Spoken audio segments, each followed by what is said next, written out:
exemples qu'on avait traités avec les rails de Laplace, à chaque fois, on avait observé que la puissance des forces de Laplace, la puissance mécanique, était égale à la puissance électrique reçue par le générateur induit. Le E qui est ici est en fait le E induit. Donc, c'est ce qu'on appelle le couplage électromécanique parfait. Et c'est surtout, on va retenir que cette propriété-là, elle est générale et qu'on s'en servira pour trouver le E induit dans l'exercice du haut-parleur. Parce que sur le haut-parleur, la méthode de la loi de Faraday ne fonctionne pas. Voilà. C'est tout pour ce paragraphe-là.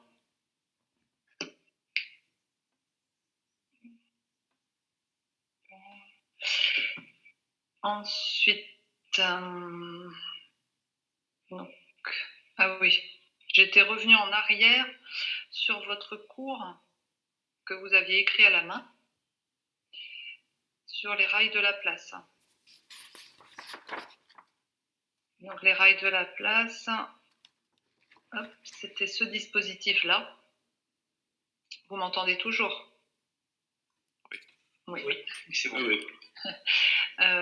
Donc c'était le deuxième dispositif avec à l'intérieur un générateur ici qui envoyait de l'énergie électrique dans le dispositif et la barre était au départ immobile, donc il n'y avait pas d'énergie mécanique. L'énergie de départ, elle est uniquement électrique. Donc on avait observé que cette énergie allait être transformée partiellement en énergie cinétique puisque à cause de la force de Laplace, la barre se met à bouger. Ce dispositif permet donc de simuler le principe du moteur à courant continu. De l'énergie électrique est transformée en mouvement. Ce qu'on avait montré aussi à travers le bilan énergétique, on avait fini les calculs là-dessus. On en était arrivé là. Je ne sais pas si on avait indiqué la conclusion, mais c'était juste pour revenir là-dessus. L'énergie électrique ici fournie par le générateur était égale à d'une part l'énergie cinétique de la barre à un instant t, et d'autre part l'énergie qui a été dissipée par effet Joule en la résistance. Donc conversion d'énergie électrique en énergie mécanique. Principe du moteur à courant continu. Et on en arrive alors aux applications, qui est donc sur la page 2 de votre poly, du même poly là.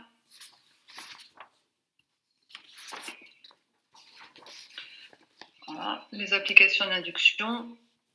Donc, premièrement, j'ai mis les alternateurs dans le but de produire de l'électricité. Donc, la conversion d'énergie mécanique en énergie électrique, c'est le premier exercice sur les rails de Laplace.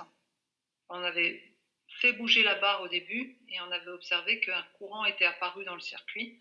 C'est ça le principe de la conversion. Donc, le principe de la production d'électricité, on met un aimant, par exemple ici, que l'on fait tourner avec une vitesse angulaire oméga. Les lignes de champ magnétique produites par cet aimant vont traverser le circuit induit qui est ici. Mais évidemment, quand il va tourner, on aura plus ou moins de lignes de champ magnétique à traverser le circuit induit. Et donc, le flux magnétique ici à travers la surface de l'induit va varier au cours du temps, si bien que on va avoir apparaître une tension induite dans le circuit et donc un courant induit. Et donc là, on voit que c'est branché un oscilloscope, ce qui permet de voir l'apparition d'une FEM induite dans le circuit. Cette FEM, elle va en fait avoir exactement la même fréquence que la fréquence de rotation de l'aimant. Donc normalement, il y a les explications en dessous. Donc là, c'est l'une des vidéos que j'ai essayé de vous envoyer. Il semble que sur le site intranet, il y a un souci en ce moment aussi, puisqu'à chaque fois, ça demande des autorisations. J'ai vu que Célia aussi a voulu accéder à un fichier PDF et j'ai reçu une demande d'autorisation. Donc je crois qu'il faut un petit peu abandonner le site intranet pour le moment. Je vous les ai envoyés par mail, les vidéos. Donc deuxième application, ce qu'on vient de dire, le moteur électrique à courant continu. Donc là, on a vu, je vous avais déjà montré ce schéma, en injectant un courant ici dans un circuit. Là, on a juste extrait une spire sur l'ensemble des spires qui sont bobinées sur le rotor ici. Et donc, le courant électrique ici va être soumis au champ magnétique créé par le stator. Sur ce dessin, les lignes de champ magnétique, elles sont radiales.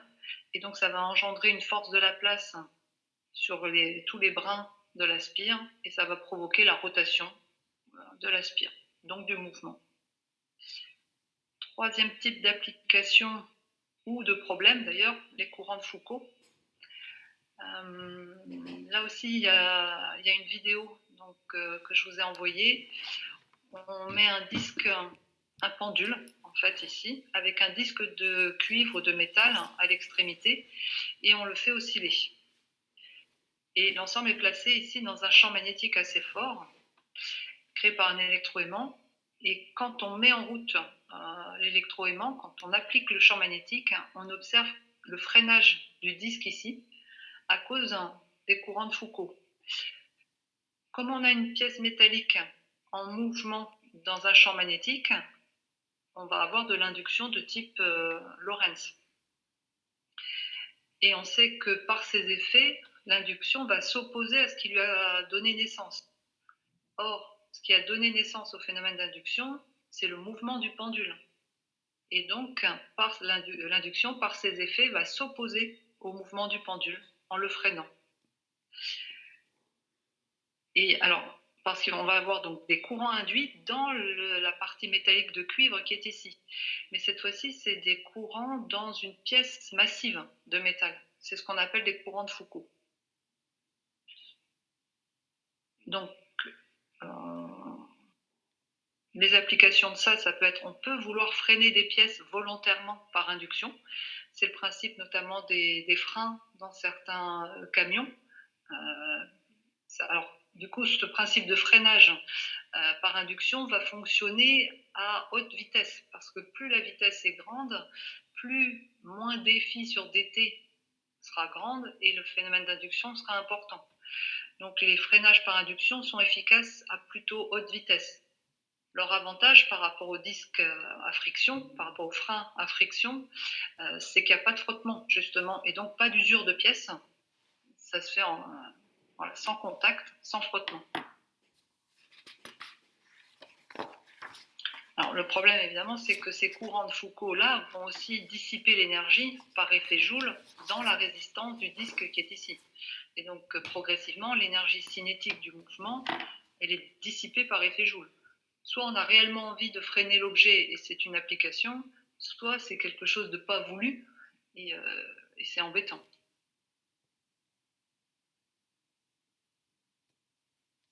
Je passe sur le principe ici.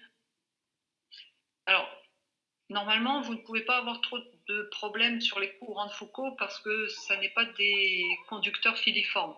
Normalement, vous ne devez avoir de l'induction que dans les conducteurs filiformes. Ceci dit, en vous guidant suffisamment, c'est possible quand même. Il faut se rappeler qu'à ce moment-là, il faut utiliser la loi d'Ohm locale. J égale gamma fois le champ électrique. Bon, ceci dit, le champ électrique, il faut connaître cette formule qui n'est pas au programme. Donc, on va passer sur cette portion-là. Je vous ai mis donc l'utilisation des courants de Foucault en dessous, le freinage, le chauffage par induction. C'est Axel, je crois, l'autre jour qui demandait comment fonctionnaient les plaques à induction. Donc c'est ça le principe. Hop. Donc ici, alors là il n'y a pas de mouvement. On a une bobine ici sous la plaque de cuisine, parcourue par un courant électrique variable dans le temps, plutôt à haute fréquence, donc un courant qui varie très vite dans le temps. Ce courant va donc générer ici un champ magnétique. On va avoir des lignes de champ magnétique créées par la bobine. Et ce champ magnétique, il va être tracé.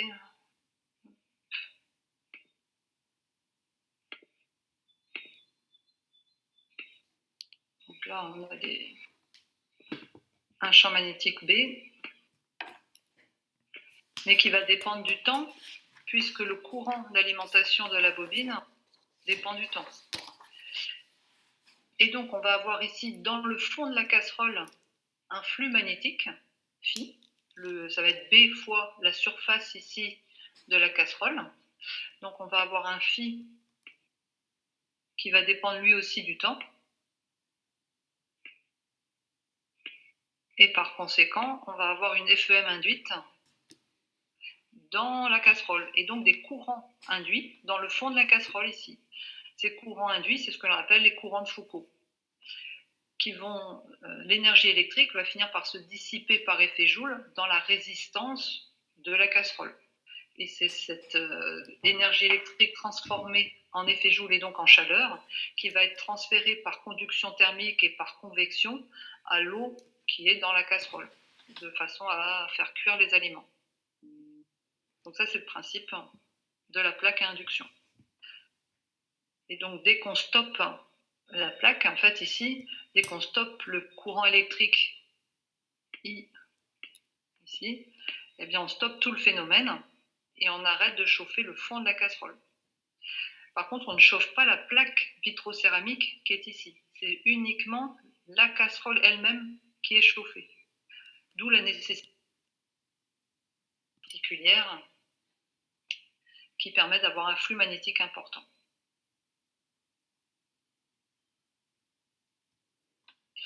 Alors, j'ai dû mettre aussi une vidéo où on montre que l'on peut chauffer de l'eau grâce à ce phénomène d'induction. On voit l'eau se vaporiser. Ici, c'est une photo avec une pièce métallique. Et vous voyez, on a une bobine ici dans laquelle on fait circuler un courant variable, haute fréquence, de façon à ce que toujours le défi sur dt soit important. Pour que la fréquence de variation soit grande. De façon à ce que le E induit ou le I induit soit très grand et que donc les courants de Foucault soient très importants, et ça permet de faire fondre le matériau métallique qui est là. Ça permet de faire de la fusion de métaux par induction. Madame? Oui. Ah, vas-y Benjamin. Plus on met de courant et plus on chauffe, plus la résistance est grande, donc ça chauffe de plus en plus, non? Plus on met de courant ici dans la bobine, Plus, en fait, au fur et à mesure, ça s'empire, non? Le phénomène. au fil du temps. Parce que du coup, le fait que la température ait augmenté du métal, sa résistance, elle augmente aussi, non? Oui. Oui, mais je ne suis pas sûre que ce soit aussi important que ça. Je ne suis pas sûre que l'évolution de la résistance avec la température soit vraiment le phénomène le plus important. Et le courant de Foucault, il continue à circuler même dans un métal très chaud, limite, limite de la fusion. Une fois que ça... Ah oui, oui. D'accord. Après, une fois que ça a fondu, les propriétés vont avoir changé, évidemment. Mais tant qu'il est un peu solide, il est conducteur et je pense qu'il n'y a pas de souci, ouais. C'est pas linéaire, effectivement. Il y a sûrement la résistance qui varie au fil de l'élévation de température. Mais malgré tout, l'effet subsiste, oui. D'accord. Est-ce que ça va au niveau du rythme? Ouais, moi ça me va. J'avais une question. Oui. Du coup, dans le fond de casserole, il faut que ça soit très conducteur pour que ça marche? Oui. Oui. Parce que du coup, si c'est très conducteur, ça veut aussi dire que le R il est plus faible, donc le R carré il devient faible aussi si R est très petit. Ouais, mais il faut conducteur d'une part et avec des propriétés magnétiques. Il faut que le fond de la casserole conduise aussi les lignes de champ magnétique et les guide. D'accord. Donc c'est des matériaux. Toutes les casseroles ne vont pas fonctionner en fait. Ouais.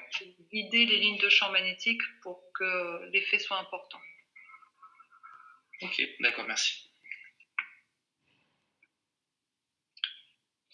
Alors l'inconvénient des courants de Foucault, c'est que ça freine les pièces métalliques. Donc parfois c'est souhaité, comme le freinage volontaire des camions ou autre, mais parfois c'est gênant aussi. C'est pas voulu.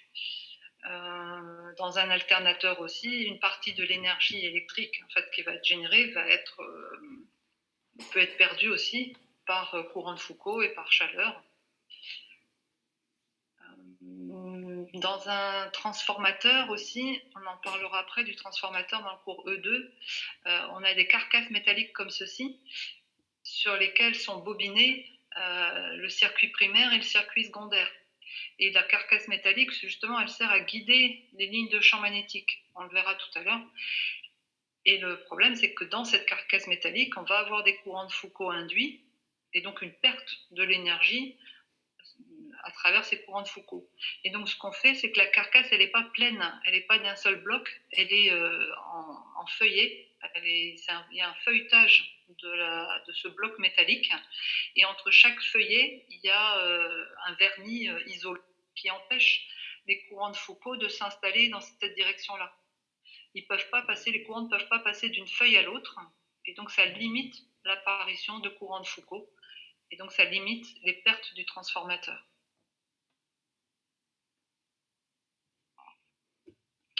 Autre application, le haut-parleur ou le microphone. Les deux étant très similaires. On fera donc un TD plus tard là-dessus. Je vous explique par exemple le haut-parleur, non, le microphone pour commencer, le micro. Donc là, le but, c'est de capter un son et de le transformer en courant électrique, en signal électrique. Donc vous avez ici une membrane qui est mobile, qui peut vibrer sous l'arrivée d'une onde sonore. Donc l'onde sonore arrive comme ceci, fait vibrer la membrane qui est là, et cette membrane, elle est solidaire d'une bobine qui est ici. Cette bobine, elle est placée aussi au sein d'un champ magnétique. Donc le champ magnétique, il est radial, il va du pôle nord vers le pôle sud.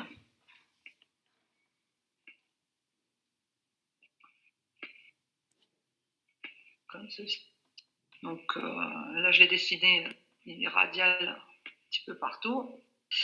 Et donc là, on a une bobine dans laquelle il n'y a pas de courant électrique. Au début, là, je vous explique le principe du micro. Il n'y a pas de courant au départ. Par contre, il y a une onde sonore qui arrive, qui fait vibrer la membrane. Et cette membrane, en vibrant, va donc provoquer aussi la vibration de la bobine qui est là, puisqu'elle est solidaire. On va donc avoir un circuit mobile dans un champ magnétique permanent, autrement dit, de l'induction de Lorentz. Donc, on va voir apparaître dans le circuit un courant électrique I. Et donc, ce courant, il va avoir exactement la même fréquence que la vibration ici de la bobine, et donc la même fréquence que la vibration de l'onde sonore. On récupère donc un signal électrique fidèle par rapport à l'onde sonore qui est arrivée. C'est le principe du micro. Le principe du haut-parleur, c'est la même chose, mais à l'envers. On va envoyer un signal électrique dans le but de produire un son. Donc cette fois-ci, on alimente la bobine par un courant électrique I de T, variable. Ça crée, donc on a un courant I, placé dans un champ magnétique B. Ça provoque l'apparition d'une force de Laplace. La bobine va donc se mettre à se déplacer comme ceci. Elle va vibrer, puisque si le courant I ici est variable dans le temps, avec une certaine fréquence F, alors la force de Laplace, elle aussi, va osciller avec la même fréquence, et donc la bobine, elle va vibrer comme ceci, et la membrane qui est solidaire, elle-même, va se mettre à vibrer, et ça va produire une onde sonore. C'est le principe inverse. C'est le même appareil, le même dispositif, mais deux fonctionnements opposés. Madame? Oui. Du coup, pour la fréquence, je vois bien, mais pour l'amplitude, c'est en fait, plus l'amplitude sera importante et plus le déplacement sera grand et donc rapide. C'est pour ça qu'on peut aussi voir les variations d'amplitude, c'est ça? Alors, pas rapide, l'amplitude, si on envoie un courant I ici plus fort en amplitude, on imagine une sinusoïde. Je vais éteindre le portable. On imagine un signal I de T sinusoïdal avec une certaine fréquence dans le temps et une certaine amplitude. Plus l'amplitude sera grande et plus ici la force de Laplace engendrée sera importante. Parce que la force de Laplace, c'est I dl vectoriel B. Si le courant I est plus fort, la force de Laplace est plus forte. Ouais. C'est proportionnel. Et donc, si la force est plus grande, l'amplitude de vibration ici sera plus grande. Ça ne jouera pas sur la fréquence. L'amplitude ne jouera que sur l'amplitude du déplacement. Et donc, sur l'amplitude de la vibration de la membrane. Et donc, sur l'amplitude de l'onde sonore. Ok. Merci. Ça, on le fera en TD entièrement, le haut-parleur. Et enfin, on le fera en TD aussi, la détection ampère-métrique. Là, le but, c'est le principe des pinces ampère-métriques pour ceux qui connaissent. On a un courant I1 de T ici dans un fil, par exemple rectiligne, et imaginons que ce courant-là soit très important, plusieurs ampères. Donc on n'a pas envie d'aller mettre les doigts ici et d'aller brancher un ampère-mètre dans le circuit, mais on veut quand même connaître l'intensité qui circule. Supposons que ce courant soit variable dans le temps. Donc ce courant I1 va créer un champ magnétique, toujours un théorème d'Ampère. Donc le champ magnétique va être généré dans l'espace environnant et il va lui-même dépendre du temps, puisqu'il est créé par un courant dépendant du temps. On va venir insérer autour de ce fil-là numéro 1 des pinces. C'est en forme de tore en fait. Je dois avoir mis une photo en dessous. Voilà, vous avez une photo ici, des pinces ampère-métriques. Ça s'ouvre là et on peut alors enlacer le fil dans lequel circule le courant avec les pinces. Donc dans cette pince-là, il y a plusieurs spires comme ceci. Il n'y en a qu'une qui est dessinée, mais il faudrait imaginer en fait plein de spires là, partout sur le tore. Les lignes de champ magnétique créées par ce courant-là, on sait qu'elles vont être circulaires. Donc on va avoir des lignes de champ circulaires comme ceci, qui vont donc traverser les spires. Les spires vont donc être traversées par un flux variable, puisque le champ B est variable. Puisqu'on a un flux variable à travers les spires, on a donc un phénomène d'induction. E induit va être égal à moins dφ sur dt. Et donc, dans les spires, va apparaître un courant induit aussi. Et c'est ce courant I induit là qui est assez faible, parce que le phénomène d'induction est quand même relativement faible. Et bien celui-là, on peut le mesurer. Et en mesurant le courant I induit, on est capable de remonter au champ magnétique B de T qui l'a créé, puis au courant I1 de T qui a généré le champ magnétique. Et donc on peut mesurer ce courant I1 induit. On mesure le I2 induit et on en déduit le I1 qui l'a généré. Alors attention, ces pinces-là, du coup, elles ne fonctionnent que si le flux magnétique est variable et donc si le courant qui l'a créé est variable dans le temps. Donc ça ne fonctionne que pour les courants alternatifs. Il existe d'autres types de détecteurs pour les courants continus, c'est les sondes à effet Hall. J'ai dû le mettre quelque part. Les capteurs de courant à effet Hall, celles-là, elles fonctionnent pour les courants électriques continus et alternatifs. Ça y est aussi dans la feuille de TD E1. Donc le dernier exercice, je crois, de la feuille de TD E1, c'est les pinces ampère-métriques et les deux types. Voilà pour les applications de l'induction. Est-ce que ça va jusque-là? Juste madame. Oui. Pour les pinces ampère-métriques, des fois, pourquoi on enroule plusieurs fois le câble dans la pince ampère-métrique? J'en ai jamais utilisé, à vrai dire. On le met plusieurs fois. Ouais, j'ai déjà utilisé ça. On me disait d'enrouler plusieurs fois le câble dans la pince. Ça augmente l'amplitude. Ouais, a priori, on met plusieurs fois le courant. Alors, faut faire. Ah oui, s'il n'est pas vraiment rectiligne, on peut l'enrouler plusieurs fois et probablement que ça. Ça sera plus précis et comme ça, quand on devra le diviser par le nombre de fois que tu as mis le fil, comme ça, du coup, tu as plus de précision. Je pense qu'il y a du coup un flux ici qui est plus grand, j'imagine. D'accord. Au lieu d'avoir un seul courant. Ouais, normalement, c'est par rapport à genre à la différence, je sais pas dire. Non. C'est parce que le courant il est très petit, du coup il faut qu'on l'augmente. pour avoir une bonne précision.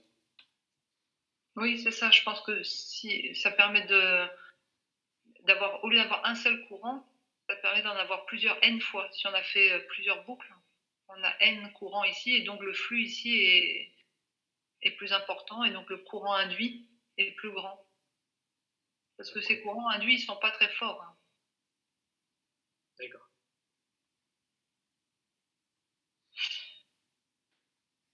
En fait, on crée une bobine en faisant le tour. C'est ça, oui. Avec plusieurs spires, du coup. Et donc, on multiplie tout par le nombre de spires.